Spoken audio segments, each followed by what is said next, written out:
Olá, pessoal, tudo bem? Hoje nós vamos falar um pouquinho sobre o absolutismo monárquico. E pela coroa, você já percebeu que nós vamos falar do rei, da rainha, das monarquias europeias, né? E, na verdade, como que surgiram, né, esses reis? Como que surgiu o chamado absolutismo monárquico? Monárquico vem de rei, monarquia. O absolutismo fala de poder total.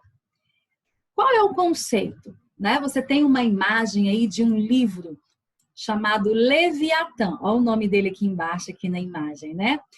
Leviatã foi o livro de um defensor, né, de um teórico do absolutismo, que diz o seguinte, que o absolutismo monárquico é todo o poder concentrado nas mãos do rei. Então você vai ver aí, o rei, ele tinha total poder nas suas mãos. O poder estava concentrado nas mãos dele. Ele tinha o poder todo centralizado. Ele mandava na política, na economia, na religião, na sociedade.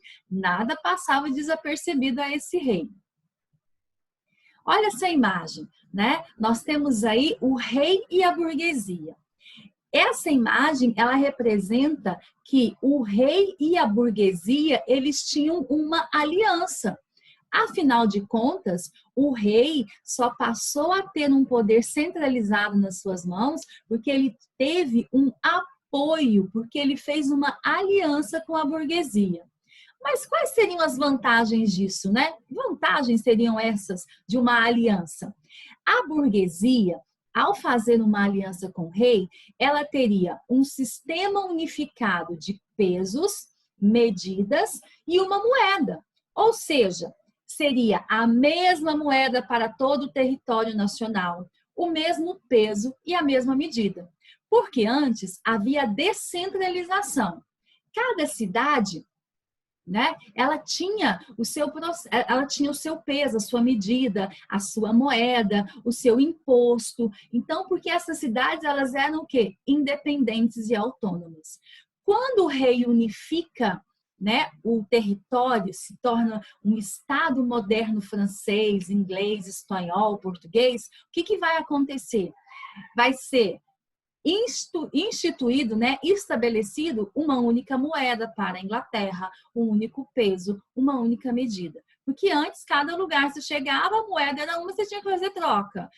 O tamanho referente a 1 metro na cidade X era diferente de 1 metro na cidade Y. E isso prejudicava economicamente a burguesia. O que vai acontecer então? Nessa aliança, a vantagem que a burguesia vai ter é a unificação desses pesos, medidas, moeda e também dos impostos. Mas o rei, gente, o rei vai ganhar o quê? O rei vai ter um exército. Esse exército vai ser financiado pela burguesia, isso mesmo. Esse exército, ele vai existir apoiando e protegendo o rei, porque ele vai ser financiado, vai ser um exército pago. Antes, no sistema feudal, os cavaleiros defendiam seu senhor, né? Agora eu tenho um exército da nação unificada, exemplo, Inglaterra. Esse exército vai ser pago, vai ganhar um salário para proteger o Estado. Automaticamente, esse exército seria capaz de quê? Combater os outros exércitos senhoriais, aqueles que não ficavam, né? Aqueles que eram inimigos do rei, ok? Nessa imagem, o que nós observamos? A autoridade que o rei tinha, né? Você vê a figura da mão aqui, o meu mouse vai passar, a figura do rei. Esse rei está segurando um cetro. Esse cetro simboliza o Estado. O Estado absolutista, francês, inglês, espanhol, holandês, português. E você vai ver que os dedinhos desse rei, ele vai simbolizar qual era a autoridade desse monarca. Então, o monarca, quando ele tem o poder centralizado, ele faz as leis, ele cobra impostos, ele nomeia funcionários, ele comanda o exército e ele dirige a economia. Todo o poder estava concentrado nas suas mãos. Aqui você tem uma imagem que é um gráficozinho que mostra com clareza como que isso funcionava. O rei aqui, ó, está centralizado, a figura central. Esse monarca, abaixo dele eu tenho a nobreza e a igreja. Porque o rei, ele vai estar ligado. Nobreza e igreja tinham privilégios nesse Estado absolutista. Que privilégios? Não pagavam impostos, eles tinham essa isenção, eles viviam das festas, da comilança e do sustento junto com o monarca. E quem sustentava essas três classes? Rei, igreja e nobreza. O camponês. O camponês, você vê aqui, ó, ele está sustentando essas três classes privilegiadas, porque vai ser o camponês que vai trabalhar para sustentar o Estado absolutista. Esse camponês também, ele poderia fazer parte do exército, né? Esse camponês, na setinha amarela aqui, ó, ele também é um súdito, ele também vai servir ao rei. E esse exército, ele vai existir, como eu já disse, porque ele é financiado por esse grupo, pelo burguês. A burguesia, aquela que praticava atividade comercial. Então, o burguês vai ser dono de uma oficina, de uma empresa, ele vai ter um operário que vai trabalhar para ele, e você vai perceber que a setinha amarela e a setinha vermelha simbolizam a aliança. O burguês, ele tem benefícios. O rei também vai ter benefícios aqui, ok?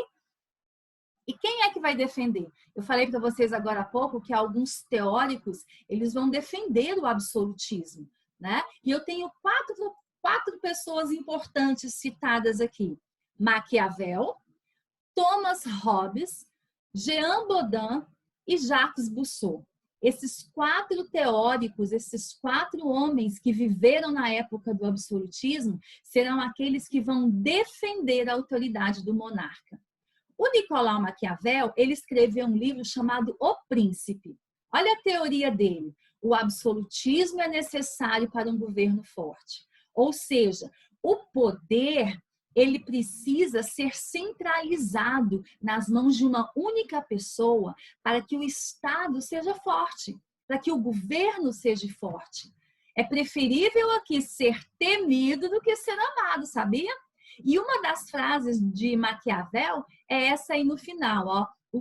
Os fins justificam os meios. O que quer dizer? Independentemente do que o rei fizesse para manter a ordem, ele teria que fazer.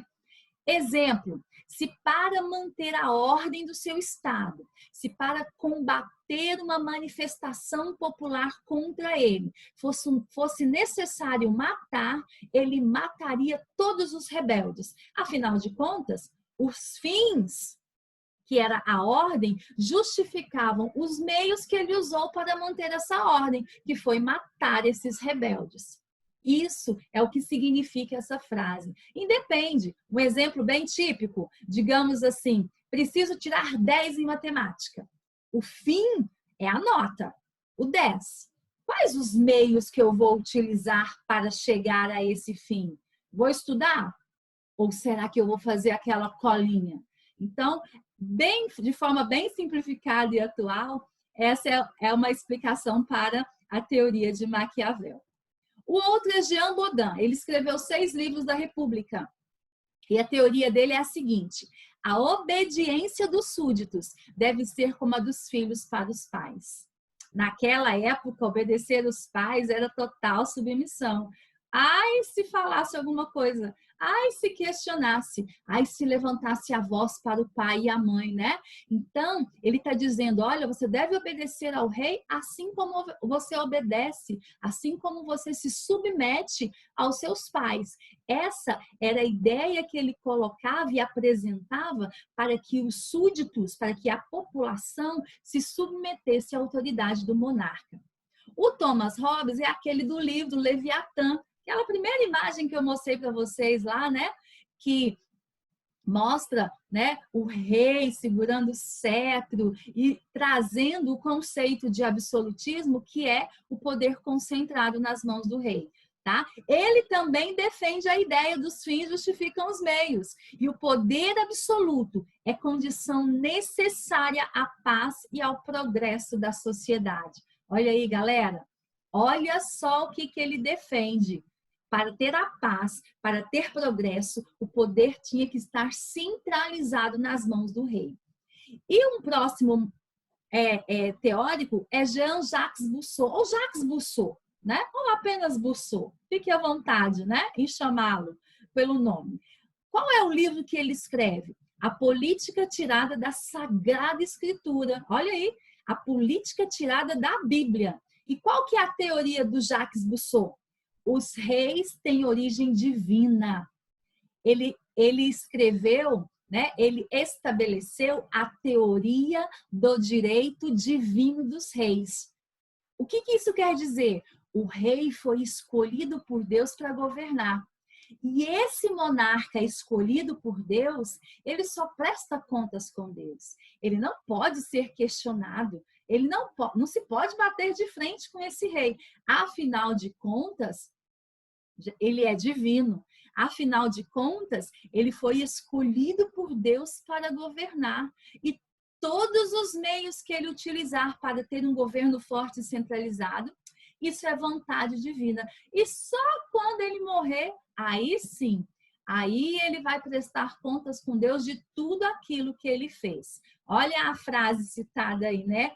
Um rei, uma lei e uma fé. Essas são características muito importantes que explicam por que do absolutismo. Né? Na verdade, eles estão justificando a autoridade desse monarca absolutista. Nós ficamos por aqui. Na próxima aula, nós vamos falar sobre o mercantilismo, que é uma prática econômica que foi adotada pelos monarcas absolutistas na Europa. Mas isso vai ficar para uma próxima aula, tá certo? Um grande abraço para você. Tchau, tchau.